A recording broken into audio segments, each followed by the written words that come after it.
Okay. Hello everyone. I'm Dhanawat Ravi, and now me and my team are going to present this equipment called atom probe tomography.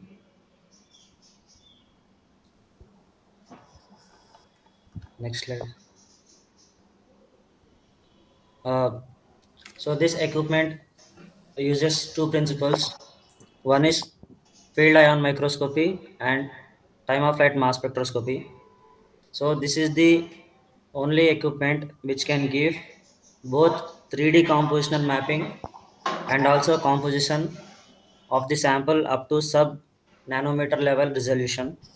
And as we are getting 3D mapping of each and every atom in the sample, we can also detect isotopes in the sample very easily. And we can also get the distribution of elements. As we are getting the whole 3D composition of the sample, we are able to see the distribution of all the elements which are present in the sample, which helps us to study better in a better way about the materials which is under study. And the sensitivity of this equipment is almost up to parts per million. Next slide, please. So the first and main step that happens in this equipment is called field ionization. Field ionization is the ionization of the ions present in the uh, area around the sample. Like the sample is present in a ultra high vacuum chamber where the gas atoms are also present, and under the influence of high electric field, these atoms get ionized. So the value of the electric field or the intensity of the electric field that is being felt by the gas atoms or that is introduced to the gas atoms is very important. And the field electric field which is introduced for the ionization is called ionizing field. So only above the ionizing field, ionization of the gas atoms takes place.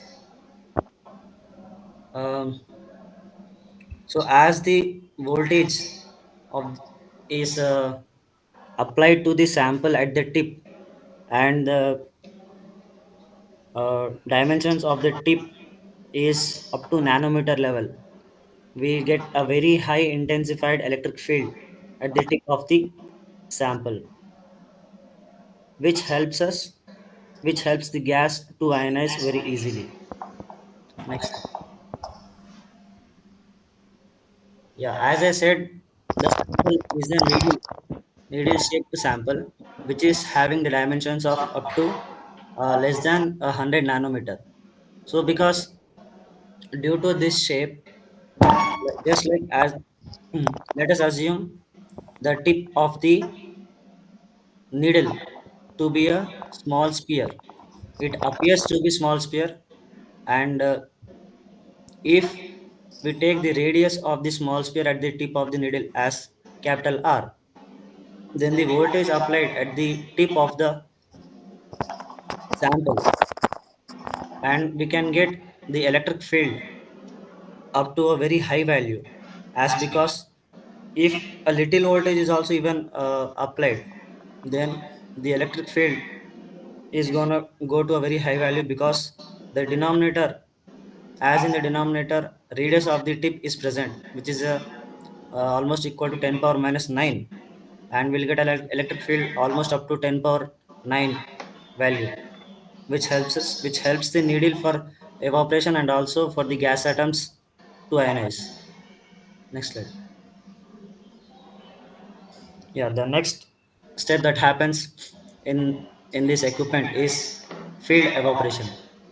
Actually, what is field evaporation is the metal or the sample atoms gets ionized and they gets dissolved, like they they just come out of the specimen as atoms.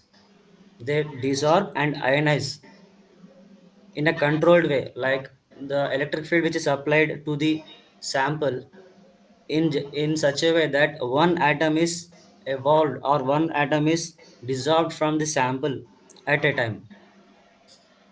And for this evaporation to takes place, one more electric field has to applied to the tip of the sample for metals to if we are giving or if you are taking metals as sample, then high pulsating voltage is required for the metal sample for evaporation. And if a non-metal is to be studied in this equipment, then a laser pulse should be used for evaporation. As non-metals are not conducting, a laser pulse is used as a way. By varying the temperature, evaporation is done in non-metals. And the presence of the gas atoms around the sample makes the evaporation process an efficient way in uh, in field evaporation. And the possibility of the evaporated ion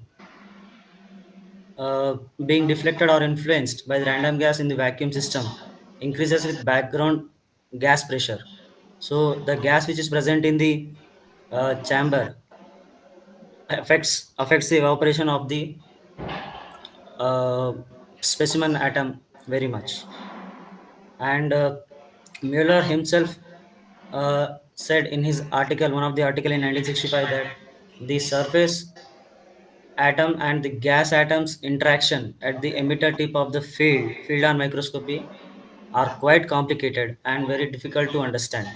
So we are not going to go very deep in the gas surface interactions.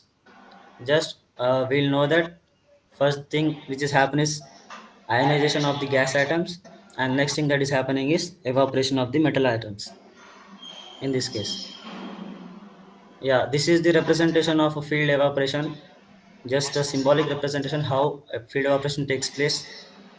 The blue color ones are the atoms of the sample, and F is the electric field. And in vacuum, one atom is dissolved and ionized from the metal sample. Next.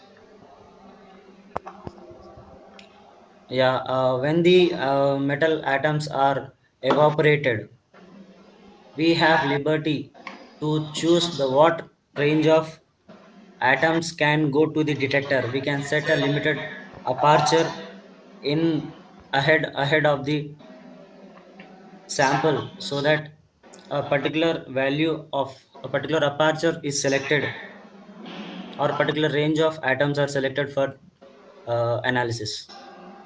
Next. Yeah. So the next thing which comes in figure is the time of flight of the atoms. So as the atoms are evaporated, they travel to the detector, and the time of flight of these atoms from the sample area to the detector area is very important for the analysis.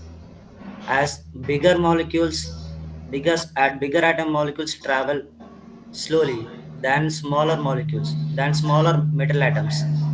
So the time of flight maintains a very important role in analyzing the atoms. So that time of flight is calculated by the equipment itself in a very automatic way. So when an atom starts from the metal sample, that is the time when the high pulsating voltage is applied to the metal sample, and from that time to the time when it reaches the detector is calculated by the instrument, and thus time of flight of each and every individual atoms is calculated. And as I said, two two processes are or two phenomenon is taking place. One is field ionization and the other is field evaporation. Field ionization is ionization of gas molecules, and field evaporation is ionization and desorption of metal atoms. So to prevent the interference of both these atoms, a, f- a 45-degree mirror is kept in front of the detector so that we can prevent the interference of both these uh, atoms, both these ions. Next. So this is the representation of how a gas molecule is detected and how a metal sample is detected. The blue one is the imaging gas ion, which is the gas present in the vacuum chamber as it's ionized and travels through the way and reaches the detector. And the red one is the metal atom, which is ionized and then traveling and getting detected by the screen. Next. Yeah. And at last we have the data. So the ionized gas atoms and metal atoms which are detected by the detector are having these values. Like the detector has the position and time of flight and voltage of each and every atom and ion. As the ions hit the detector, the place where the ions hit the detector is noted by the detector, the x and y position, and the time of flight of each and every ion, and voltage applied for ionization are noted by the detector, and the sequence in which all the gas all the gas ions are collected. So using all this data, software present in the system analyzes and calculates the XYZ position of each and every atom in the sample, and also its mass. As it is knowing the sequence of each and every atom, it is able to calculate all this, and also due to time of flight and XY position. So the final output which we get is the 3D model of the tip. So the ionization takes place layer by layer, as you can see in the picture right side. The ionization takes place layer by layer. The first layer goes evaporates, and then the second layer and the third layer. Layer by layer it happens, and then it reaches the detector. And finally we get 3D model of the tip. Next. Yeah. This is the working principle of this atom probe, in which ionization of the gas atoms taking place, and then evaporation of sample atoms, and after evaporizing these uh, gas ions and metal ions travel through the path due to the presence of counter electrode. These atoms are projected towards the detector, and the detector detects the xy position of the ions and then calculates time of flight, and using all this data it gives the 3D construction of the sample. Next. Yeah, this is the one more image in which if we need to extend the time of flight of the gas ions or metal ions, then a reflectron is kept in between the pathway where the trajectory of the ions is bended, and the time in which the ions are traveling is extended. Next. Yeah, this is the instrumentation part of this equipment, where we have the pump, the detector, screen, gas inlet, and this is the specimen. And we have pulsar to create high pulsing voltage. So the main things that include in this equipment is vacuum and pumping system, specimen transfer system, specimen manipulator, image gas, high pulse generator, micro channel plate, which is kind of a detector, phosphor screen for detection, and detector. Next. Yeah, firstly, the vacuum and pumping systems. As we need vacuum in this equipment, uh, vacuum creating pumps like diffusion pumps, ion pumps, titanium pumps, and turbomolecular pumps are used. And we need to have a very high vacuum, and for that, very strong uh, medium of construction is needed, which is stainless steel, and the pressure which is maintained in the equipment is almost up to 10 power minus 9 pascals range. Next. And the specimen transfer system. So in this specimen transfer system, as we are maintaining it vacuum in this equipment, the the way in which specimen is put in the equipment is a very crucial thing, and no air should enter into the equipment. So the transfer system has such a arrangement such that no air is getting into the equipment. And the specimen manipulator, it is a place where, or it is a region where the specimen is put into the equipment. So the place where, or the stage where it is put is called goniometer stage, which permits the specimen to be rotated by approximately almost to 60 degrees. So it can turn either way 60 degrees. So the turning of this sample is sometimes crucial for measurement of in the analysis process. Next. And the image gas. So the image gas is the gas which is getting ionized first. So the image gas plays a very important role.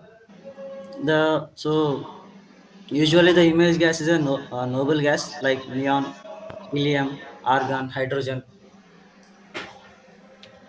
So for the main requirement of this image gas is that it should not evaporate at the imaging field.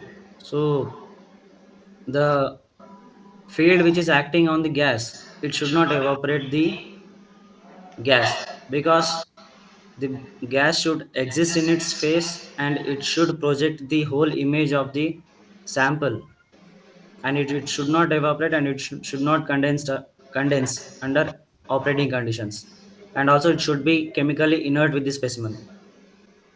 And the specimen cooling system, so this system uh, cools the specimen at, or it maintains the temperature of the specimen at 2200 Kelvin. It is a very low temperature because we need to arrest the movement of the molecules in the sample, and that can be done by only cooling. So the next. So and the next thing we have is micro channel plates. So the micro channel plates, these amplify, or these create electrons in innumerous number. So as it is containing heavily doped lead lead glass, it exhibits good secondary electron emission properties. So if one ion is hitting the microchannel plate, thousands of electrons come out of this microchannel plate, so that the detection is done in a very good way, or in a very good manner, up to good precision. Next. This is the picture of a microchannel plate, where you can see a primary ion is entering the microchannel plate, and due to that secondary ions are generated, and due to secondary ions multiple electrons are generated, and at last a huge cloud of electrons is reaching out from the microchannel plate. Next. This is a sample result from an aluminum alloy, where you can see the right side diagram is uh, the 3D composition of a metal tip of an aluminum alloy, where you can see uh, the green color dots are of zinc atom, and pink are of magnesium, red are of copper, and blue is of aluminum. And we can see the resolution is up to 20 nanometer, which is a very high resolution with high precision. And in the left side, you can see the 3D composition except aluminum. So we can see in the specimen what are all the atoms present in the specimen except alloy, and also their concentration. And in between, you can also see the plane, the way in which the planes are arranged in the aluminum alloy, like 002 and 113. Next slide.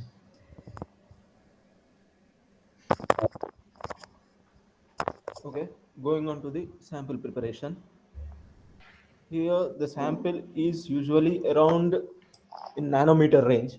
As you can see, the volume of the sample is around 100 into 100 into 100 nanometer cube. Okay, to ensure the effective field evaporation, the region of interest or the targeted region must be in a needle shape. To make these sample into a needle shape, we use the methods like electropolishing and focused ion beam milling. Okay, coming to the electropolishing. Consider here uh, in electropolishing, we we use a sample with a thin or wire-like geometry that is dipped into a thin layer of electrolyte floating on a top of a dense inert liquid. Here, as we can see in the figure, the sample is immersed in the inert liquid and this electrolyte, and then after applying an electric current, the material this electric current causes the removal of material here. As you can see, the neck blank at the stage 1, and we remove the inert liquid at the stage 2 and decrease the concentration of the electrolyte for stage 2. And after finishing, and then we apply the electric current again, and after finishing of the stage 2, we get the finished specimens with a needle tipped. And this electropolishing method is only applicable for metals and metal alloys, and this cannot be suitable for the non-conducting materials. Okay, going on to the next method, focused ion beam milling method. In this focused ion beam milling method, we can shape any sample like semiconductor devices, ceramics or insulators and non-conducting materials. We can shape these into needle size, needle shape. In this focused ion beam milling method, we use gallium ions to mill the sample. Here, focused ion milling method have different step. First, the lift out process, and then the extraction of the piece from the extraction of region of interest from the sample piece, and then mounting it on a sample carrier, and then milling of it into a shape of needle. At first, before the lift out method, first the region of interest is covered with a protective layer. As we know, first for the lift out method, we hit the sample with the gallium ions for the for making trenches. So we have to protect the region of interest from those gallium ions. So we cover it with a protective layer. So after covering the region of interest with the protective layer, the ion beam is used to form the trenches on the three sides of a of the sample, and then the ion beam is used to cut horizontally like this. In this figure, you can see the cuts at the side trenches and then the horizontal cut is done. After the horizontal cut, we will apply current around 2 amperes below that to cut these joint, and then we use a micro manipulator and weld it to the sample, and then we, with the help of this micro manipulator, we mount the specimen sample on the sample carrier, and we weld the sample edge on the sample carrier. After mounting this specimen, we cut the edge using the current, and then the last figure represents the side view of sample mounted on sample carrier. After this procedure, we continue to the milling step, annular milling procedure. First, in the annular milling procedure, a cylindrical shape will be obtained after the first milling step, and then after applying a series of milling steps, we get a conical shape with with the radius around 100 nanometer or less at the apex. You can see the series of the annular milling, and here is the sample prepared at lab. And as you can see, it is around in the microscopic view is around at 200 nanometers, and the sample is prepared with a sharp tip. And these are the methods for the sample preparation.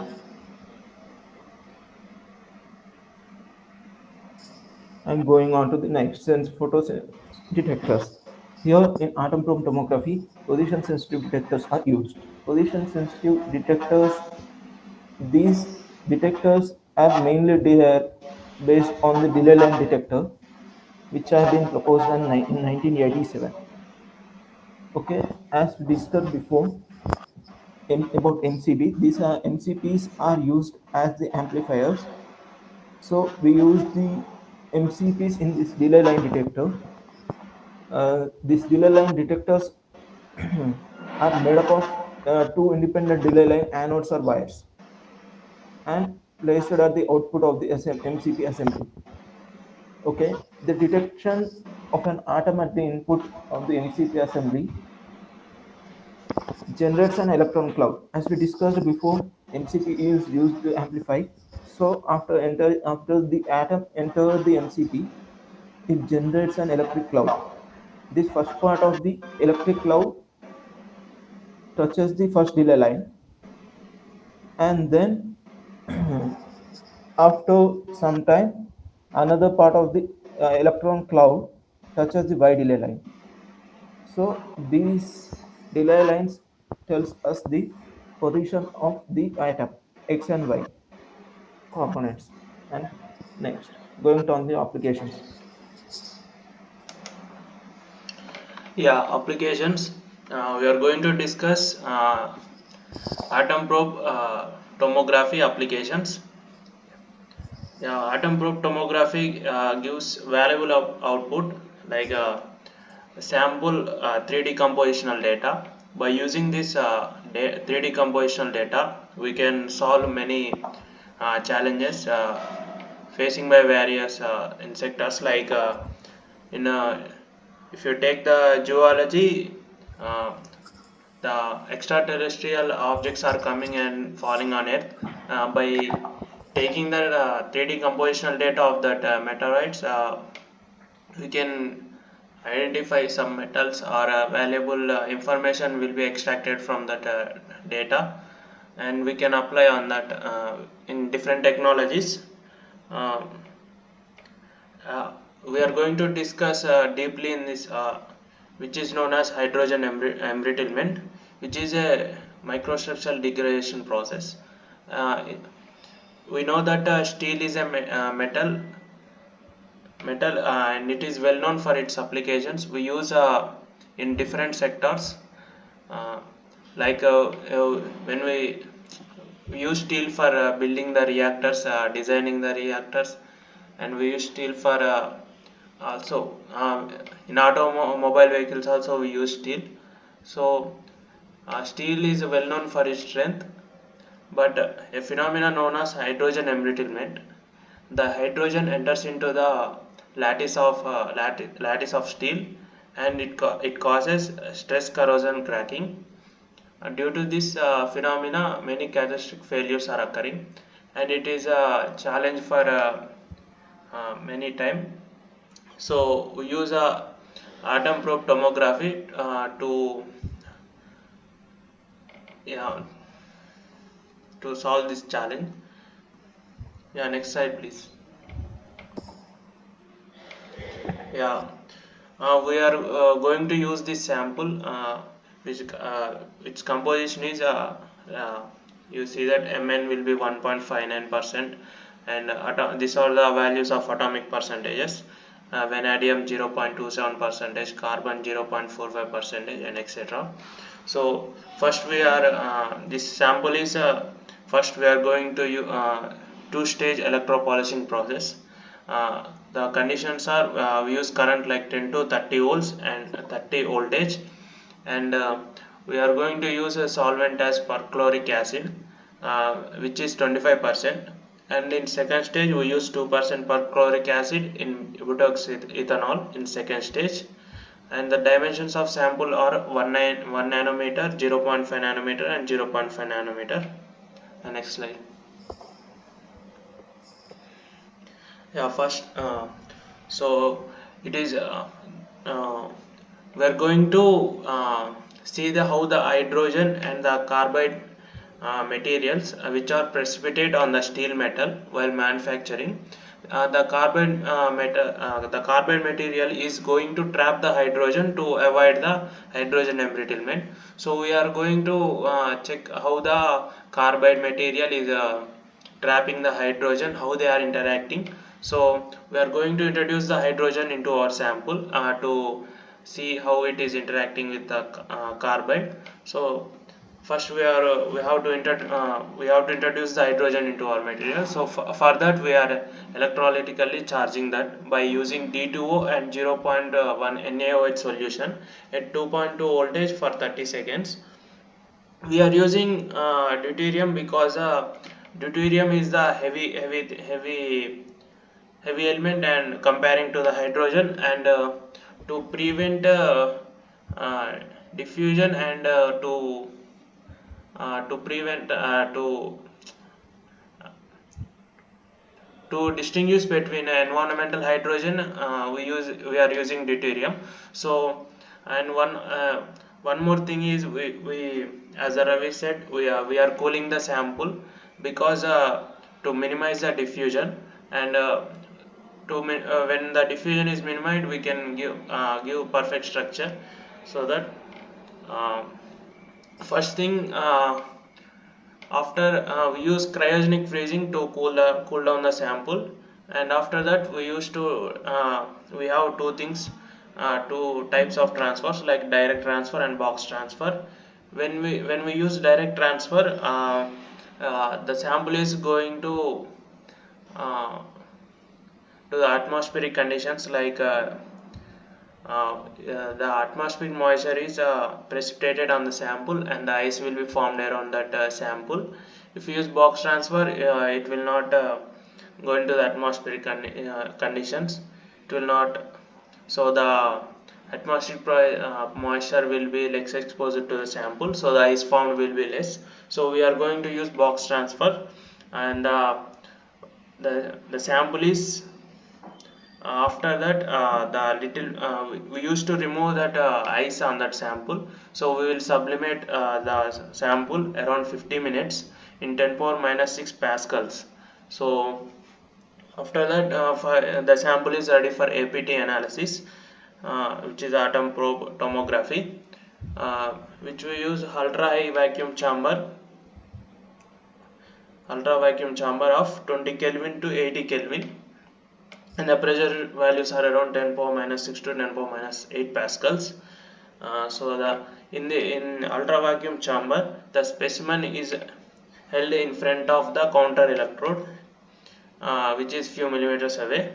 So the direct current of 15 kilovolts is passed to the counter electrode, and when the current is passed to the sample, the two phenomena are occurred. First one is the ionization.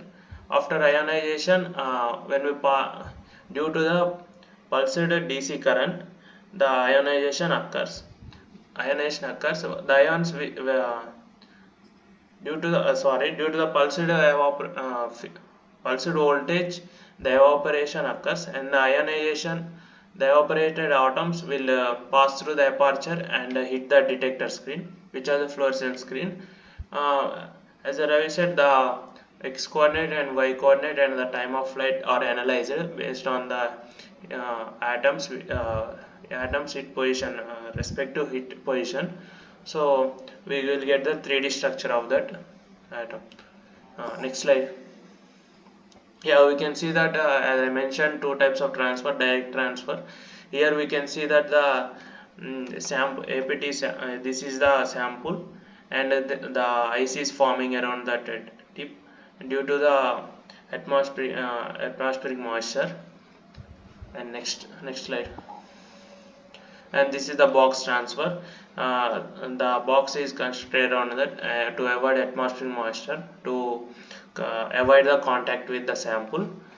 This is the box transfer. We can see the less ice, and that and after sublimation we can see the no more ice in that in the sample. Next slide. Yeah, this is the 2D structure based on the uh, position hitting, and these are the values we got, and upper values are from experiment, and down values are from manufactured manufactured composition gave by manufacturer. So here we can see the P and C are 0, but we are getting 0.01 and 0.16 from experiment, because during manufacturing it is assumed that there may be impurities while manufacturing. So we are getting this. Next slide. uh, After hitting the screen, by the software, we by the software, a 3D construction is constructed, and this is a thing. uh, D is the deuterium, V is the vanadium, C is the carbon, and respect to others. And this is the structure we got from my experiment. Yeah, that's all. uh, Limitations. One of the limitation is trajectory operations. We don't know how the evaporated atoms are going to hit the screen. So we are assuming it is in straight line, but exactly we don't know. And we have another limitation is the detector efficiency, which is less, in the 25 to 50% of atoms are lost, and no accurate 3D construction. We are like, if we have a complex geometry, there may be things we cannot get accurate 3D construction. And we, as we see, the sample preparation is about 4 to 6 hours time consuming thing. We have to prepare first one cryogenic, we have to decrease the temperature, we have to electropolish them. So it is considered as a limitation. So yeah. Next. Thank you. So this is all about the equipment. Thank you.